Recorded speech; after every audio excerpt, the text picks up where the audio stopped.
A beautiful night at the Atlanta Motor Speedway. Looking down on this very fast mile-and-a-half track from the Goodyear blimp. Go to Goodyear.com and show your thanks and help support our troops.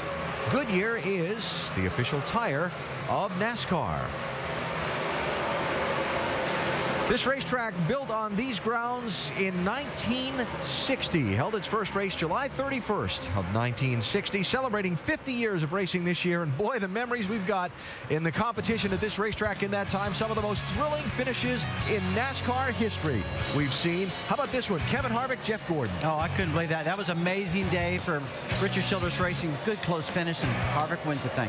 We've seen Carl Edwards have numerous wins here, including his first here at the Atlanta Motor Speedway, and the first backflip we got to see on the one of the great days in NASCAR history. Alan Kulwicki winning the championship in a thriller, while Richard Petty wrapped up his career and Jeff Gordon began his, all on the day the season ended here in 1992. And how about this guy? Hey, I know that guy. Look at that vertical jump, son. Get you some of that. Rusty Wallace, one of the drivers who was crowned a champion at this racetrack, as for many years it held the last race of the season, or one of the last races of the season. Of course, a new era here at Atlanta Motor Speedway begun last year with Labor Day weekend racing, and now this Labor Day weekend will be the only weekend of racing at this racetrack going forward, as track owner Speedway Motorsports Incorporated moving what had been the March date here that had struggled with a lot of weather over the years to the Kentucky Speedway beginning next season. Some pretty good stuff on the track. While Tony Stewart leads Carl Edwards by 2.5 seconds, that is Jimmy Johnson telling Juan Pablo Montoya, you're number one, apparently, off of turn number 4, while doing 180 or so miles an hour. You got to look at him out of the right side mirror window of that race car going through the corner. Wow, that was incredible. That was for third spot. That's not easy to do, is it, Rusty, to be that sideways with one hand on the wheel? Yeah, I'm trying to figure out what was going on right there. He's sideways, and the other side, he got so sideways it sucked his hand out the window, didn't it? Yeah, that was it. There you go. It was all that air, yeah. Kyle Busch closing in behind them. Kyle, of course, with a big rally after being caught for speeding earlier, and beginning to work his way back through the field and up into a top 5 spot. Mentioned earlier tonight that Kyle Busch had clinched a place in the chase. Greg Biffle trying to protect his after spending the better part of the last hour in the garage area or more getting repairs made to that number 16 car. Biffle returned to the action 71 laps down in 40th place. Why would they do that?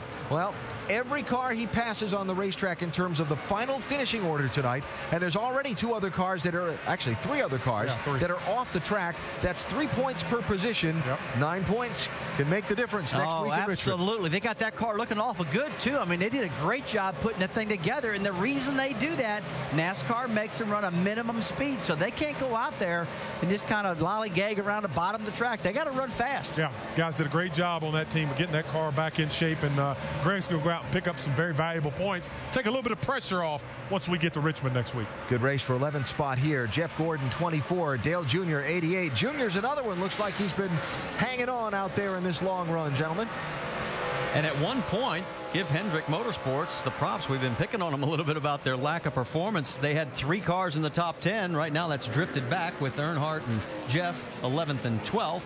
And of course Jimmy getting passed there by Montoya. He's in 4th position. Tell you, Junior just has the rear of that car hung out just about every corner. And just going forward. Yeah, he's going forward, but it makes it difficult, especially on the restarts, to get your car up to speed and not lose a lot of time to the guys right up front. And I think that's when he gets so far behind. He's driving the wheels off of it right now, but making it difficult. Make a note that Greg Biffle made one more lap. Actually did pick up 1 spot, moved him up to 39th. He's back in and looking like he's wondering if he's going to make it back. Yeah, he's got no power. Voltage, and I'm not going to make it back. No, it doesn't look like he's right there in turn 3. If he does, I doubt he's going to make it. I mean, he's going pretty slow. He probably is going to bring out a yellow. That's Kevin Conway going around him there underneath him. And if he doesn't make it out, obviously we could have another caution, which would be our 5th. Jamie McMurray would be the benefit. Get him a set of batteries. McMurray is the first car 1 lap down. Remember that battle just a few laps ago with David Ruderman? This is where it could pay dividends. If he might 16 can't make it in. He might make it. I mean, he's still got just a little speed here. There is Biffle, and will pull back, and he is going to make it. So it looks like Jamie's good fortune is not going to come to fruition, at least not yet. McMurray in 22nd. Earnhardt Jr. in 11th.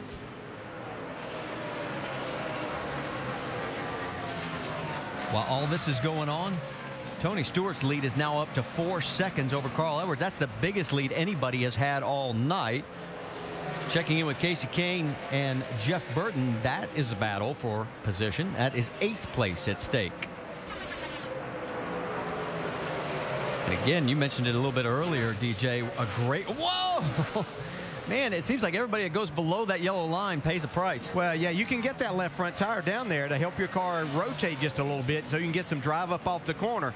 But you have to be careful. It can also work against you. Jeff Burton, very experienced driver, used it to his advantage right there to take that spot away from Casey Kane, move up to the 8th spot. We can tell you Greg Biffle did make it behind the wall, so they'll work on that car again as we check in with Jeff Gordon. Gordon has slipped back to 15th. What's going on, Dave Burns? And that was after restarting 3rd, Marty. He says it's the loosest it's been all night. Crew Chief Steve Letarte promises a bigger swing. And after all that, here's Jeff's conclusion on the radio. Right now, I'm just going to try to keep from wrecking. We're so bad. You know, earlier, DJ, I was talking about how he was struggling, but that was in the top 5. Now he's fallen, struggling out of the top 10. Wow, Dave, when you get a car that's that loose where you're talking about just not wrecking the car, this is not the place to be doing that. You have a racetrack that's extremely fast and very little grip, if any, so it makes it difficult. And you can see Jeff using his experience, just waiting, hoping to get a caution flag and it not be him. Mark Martin passes him for position. Mark now 15th, Jeff 16th, and this is a trend that we've seen in Gordon where they have good early runs but not good finishes at the end. Let's check speed at the line. Here comes Tony at 168 and change. Second place stretched it out. See, Edwards fastest that lap, or faster than Stewart. Hey, look at Harvick. Second quick. His 4-second lead is down to 3.5 seconds. And again, we're in another run here. Last time Tony pitted was on lap 202. We're running lap number 233. With 93 laps to go, does Tony Stewart pick up his 3rd win here at Atlanta and his 1st of 2010? Well, we'll find out in about 92 laps.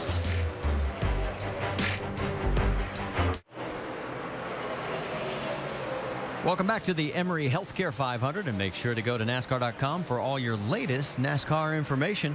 And we've now got 87 laps remaining with Tony Stewart getting ready to come around Bill Elliott. And Elliott shown in 30th position, now 4 laps down. Total of 20 cars on the lead lap. Scott Speed is the last one on the lead lap. Paul Menard has also just gone a lap down. You see Darian Grubb as he's looking at the clock, and his lead has dropped from 4 seconds down to 2.3. What are you hearing, Dave Burns? Well, no problems right now in the 14. Want to talk a little practice philosophy, though. Darian Grubb told me today that as opposed to some guys who think practice the bottom line only and then just work your way to the top later when you have to, they went half and half on all their practice runs. Start low, move to the high side. A 10-lap run, do 5 laps low, do 5 laps high. He's never really had to use that to drive to the front since he's been up front most of the time, but working traffic, going low, going high, depending on what the other car is doing, Tony's just been able to weave his way through all night long, and the way they practiced has really paid off. Well, as we pointed out, he has yet to win here in 2010, and he's won at least 1 race per season every year of his career. Does he finally do it in race number 28? How about Regan Smith? We haven't talked much about him at all. I'm telling you, this is the guy right here has driven himself right up into the mix of this on the lead lap. Catching some really good cars. You see him now trying to chase down Ryan Newman. Also, you see the 00 of Rudeman there. Yeah, and he'll catch Dale Jr. running sideways here in just a minute as we saw him come off of turn 4 sideways one more time. Well, and Regan was among that 20-run group that on that second caution took the wave around and then got back. Oh, man, does he there. get loose Whoa, there? that's getting a little tail happy. Yeah, and Regan has a tremendous amount of talent. We've seen him.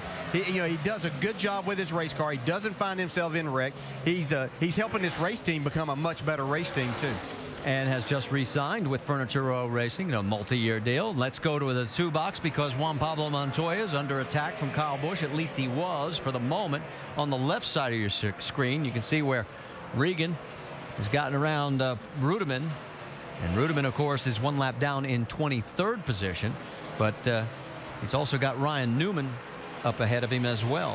One thing I love about this racetrack is how it kind of changes over the run. Early in this run, we saw Montoya actually drive up to third, pass a lot of cars. Now you see track's kind of changed a little bit as the tires wear down, and now Kyle Busch is starting to make a run back on Montoya. And on the left side, Newman does not want to be passed for this spot. Newman right now running in the 12th position, and again, he's one of those guys trying to fight his way into that last position for the chase. Whoa, Montoya on the right side getting awfully close to that wall. Jamie, what are you hearing? Well, Dave was actually talking earlier about the setup for the 14 car, what they did in practice. Well, Brian Patty, crew chief for Juan Pablo Montoya, told me they set this car up to be good on the long runs. The problem was he couldn't get that through his driver's mind. His driver was impatient, wanted to be fast right off the bat. Well, it is paying off. This car, it continues to be one of the top 3 fastest each lap. Look for them to pit between 250 and 260, Mike. And Jamie, Kyle Busch continues his rally back from some early race incidents where he had the speeding penalty on pit road. Now challenging for a top 3 position, trying to overcome the 42 car. The problem, though, he's just a little bit loose, saying he doesn't have enough rear grip to lean on, so he really can't attack the way he'd like. You saw the car get a little bit tail happy there through the corner. That's not what he wants. He wants to have a little bit more grip, something to lean on so that he can really make the moves he needs to make to get by the 42 guys. And while you're finishing up, all of a sudden Kevin Harvick is closing on Jimmy Johnson for 5th. Well, Harvick's car is really good in the long runs here tonight. He's running some of the fastest times that we see on the racetrack right now. Well, you guys said it during the break. He's had a couple of bad pit stops. He could be leading this thing. Yeah, he's just starting out in the wrong position. You know, each time they work themselves up there to that top 5 spot, then they have a problem in the pits. But, you know, this is a championship caliber team. They're showing that, and they're showing that, you know, they're going to maybe the favorites to win. I know that's easy to say with him, but he's going to start out behind because he's only got 2 races left. He's only won 2, so we'll see what happens. Well, these cars are on their 44th lap on this run. Yeah, and I was bragging about Jimmy Johnson's team keeping up the racetrack. Looked really good, but now he slipped back to 6. All right, we mentioned the fact it's 44 laps. That means pit stops are coming again. So here we are at Atlanta. It's presented by Pennzoil, 78 to go, and another round of stops on the way. And there's your race leader.